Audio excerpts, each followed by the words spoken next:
Pumpkins by Mary Lynn Ray. Illustrated by Barry Root. And read by yours truly, Frenchie the Smiling Canadian.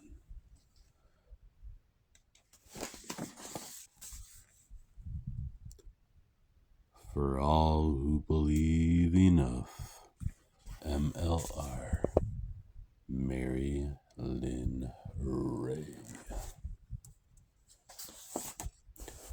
Once upon a time there was a field. It was a particular field in a particular place where lived among young hills that would grow up to be mountains. Across from this field there lived a man who loved it.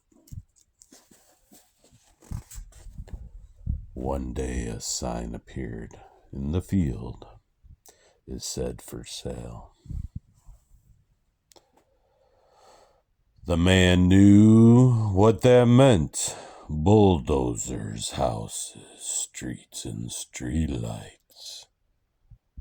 The man cried. He wished he could buy the field, and it could always stay a field. But he had very little money. He counted what he had.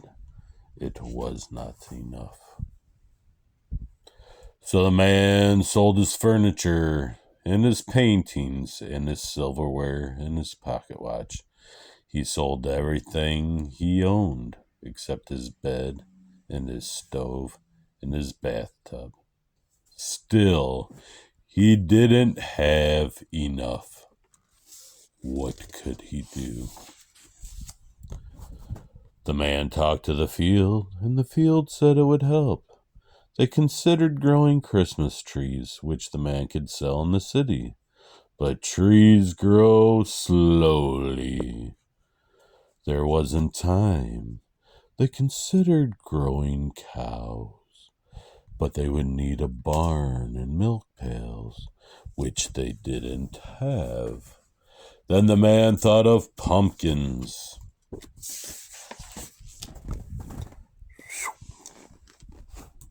The next day he went to the farm store and bought an envelope of seeds, which he scattered in the field. Then the rain came and wet them. The sun came and warmed them, and they grew. Soon the field was covered in pumpkins, and they grew, and they grew, and they grew. When it was time to harvest, there were 461,212 pumpkins, which the man planned to sell for $1 each. That would be enough.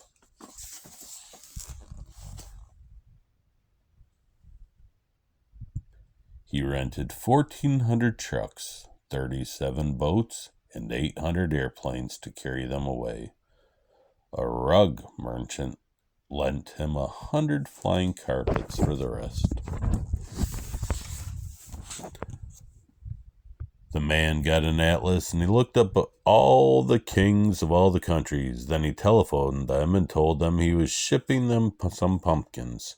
Where there were democracies, he called the congresses. Every king and every congress he talked to said the same thing. Why should their people want pumpkins? They didn't know about jack-o'-lanterns. They didn't know about pumpkin pie or pumpkin muffins or pumpkin ice cream. Many of them didn't even know about vanilla ice cream. So the man wrote 461,212 tags to tie to his pumpkins to explain what they were for. Luckily, he knew how to write in many languages. Then he sent the pumpkins out.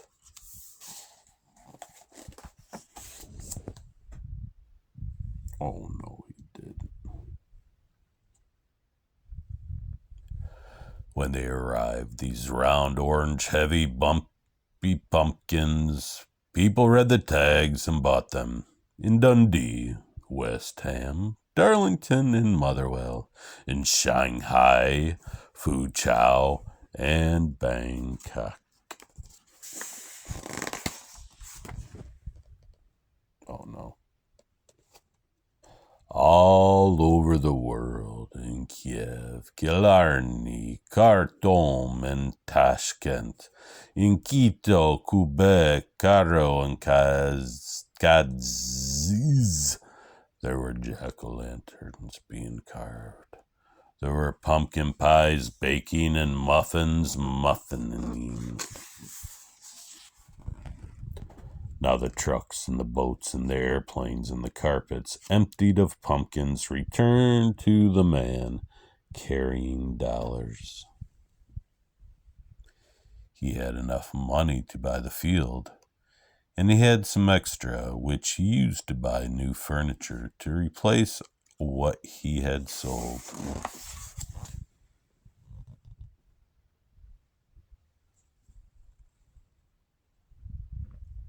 But he didn't replace the paintings because he had the field to look at. And he didn't replace the watch because he had the sun and the stars to tell him when it was day and when it was night.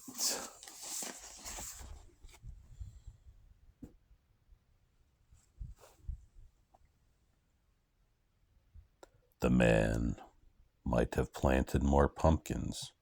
He had kept one back for seeds.